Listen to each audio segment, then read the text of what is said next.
Once again must welcome to our YouTube channel. So friend, आज की video में हम देखेंगे संगम वंश के बारे में। तो कल हम देखे थे कि दक्षिण भारत हमने स्टार्ट किया था और दक्षिण भारत के अंदर हम 3 काल पढ़े थे। तो संगम के 3 काल हुए थे, प्रथम संगम, द्वितीय संगम, तृतीय संगम। तो हम संगम काल के अंतर्गत कुछ जो राज्य थे उसको हम कहे थे आज पढ़ने के लिए। तो उसमें देखिए, कृष्णा नदी के दक्षिण में अर्थात भारत के सुदूर दक्षिण भारत में तीन राज्यों का उदय हुआ। कौन कौन सा? तो चोल, पांड और चेर। तो उसको चलिए हम डिटेल से देखते हैं क्या है, कौन सा कैसे है। ये ज़्यादा इंपॉर्टेंट नहीं है, इसलिए हम जल्दी जल्दी इसको देख ले रहे हैं। यहाँ से क्वेश्चन ज़्यादा नहीं पूछता दक्षिण भारत से। तो देखिए, जो चोल वंश है यह तमिलनाडु के पूर्वी भाग में था। इसकी राजधानी पहले उरैयूर थी। इसकी मुख्य राजधानी तंजौर है। राजकीय चिन्ह यहाँ का बाघ था। कहाँ का? चोल वंश का। उसके बाद इसकी प्रथम जानकारी कहाँ मिलती है चोल वंश के बारे में? तो पाणिनि के अष्टाध्यायी में मिलती है। चोल वंश की राजधानी उरैयूर जो है वो सूती वस्त्र के लिए बहुत ही प्रसिद्ध था। चोल वंश की जो ज़मीन थी बहुत उपजाऊ होती थी। चोल वंश 2 चरणों में शासन किया था। हम पहले पढ़े थे कि जो यहाँ पर फर्स्ट 100 ईस्वी से लेकर 300 ईस्वी, उसके बाद हमें इस समय प्रेजेंट टाइम वाला 100 ईस्वी से लेकर 300 ईस्वी पढ़ रहे हैं। लेकिन अभी हम फिर बीच में जो गैप आता है, फिर 800 ईसा पूर्व से लेकर 800 ईस्वी से लेकर 1000 ईस्वी तक फिर एक बार जो संगम चोल वंश है वो एक बार फिर से आएगा। तो हम इस बार पढ़ ले रहे हैं। फिर जब यहाँ 800 ईसा पूर्व दक्षिण भारत में जब पहुँचेंगे तो 800 ईस्वी से लेकर 1000 ईस्वी के बीच चोल वंश फिर से आएगा, फिर हम देख लेंगे। तो बीच में जो यहाँ का 500 साल था, 300 से लेकर 800, ये सामंत यहाँ के जो राजा थे सामंत जीवन के लिए सामंत जीवन जीने लगे थे। तो संगम काल के वंशों में सबसे जो प्राचीन कौन सा वंश है वो चोल वंश है। यहाँ से क्वेश्चन पूछता है, इस चोल में सबसे प्रतापी राज शासक कौन था? तो करिकाल था। करिकाल ने पुहार नामक बंदरगाह बनाया था। तो चोल वंश के बाद अब हम चेर वंश देखते हैं। तो देखिए, इसका क्षेत्र केरल मालाबार में था। इसकी राजकीय चिन्ह क्या थी? धनुष थी। राजधानी यहाँ का था तो कंजीकरूर था। उसके बाद इस वंश का जो सबसे प्रतापी शासक था वो उदयन जरेल था।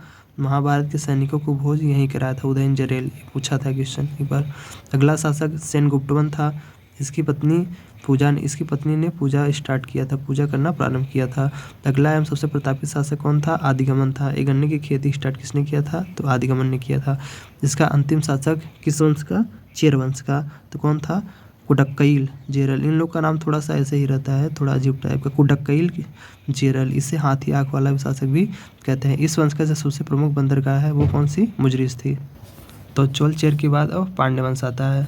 पांड्य वंश में देखिए क्या, इसकी राजधानी मदुरई थी। मदुरई में ही मीनाक्षी मंदिर है। इसे त्योहारों का त्यौहार भी कहते हैं मदुरई को। यहाँ की पांड्य वंश की जो भाषा थी वो कौन सी थी? तमिल थी। पांड्य ने 3 संगमों का आयोजन किया था, जैसे हम पढ़े नहीं थे, फर्स्ट संगम, द्वितीय संगम, तृतीय संगम।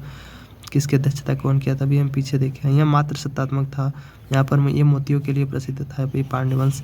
इसका क्षेत्र तमिलनाडु के दक्षिणी भाग में था। प्रथम यहाँ का जो शासक था वो नेडियोन था। इन समुद्र पूजा इन्होंने स्टार्ट किया था नेडियोन ने। सबसे प्रतापी शासक यहाँ का था नेडुजेलियन। ये चेर, चोल एवं अन्य 5 राजाओं को एक साथ पराजित किया था। सबसे प्रतापी शासक था नेडुजेलियन।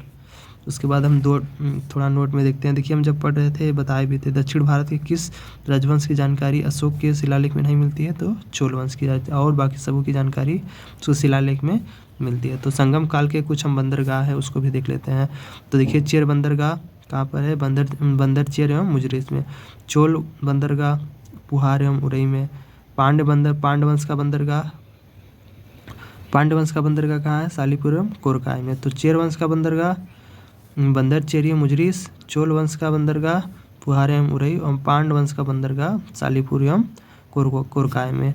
उसका संगम कालीन कुछ साहित्य है उसको भी देख लेते हैं। यहाँ से कभी कभी क्वेश्चन पूछता है।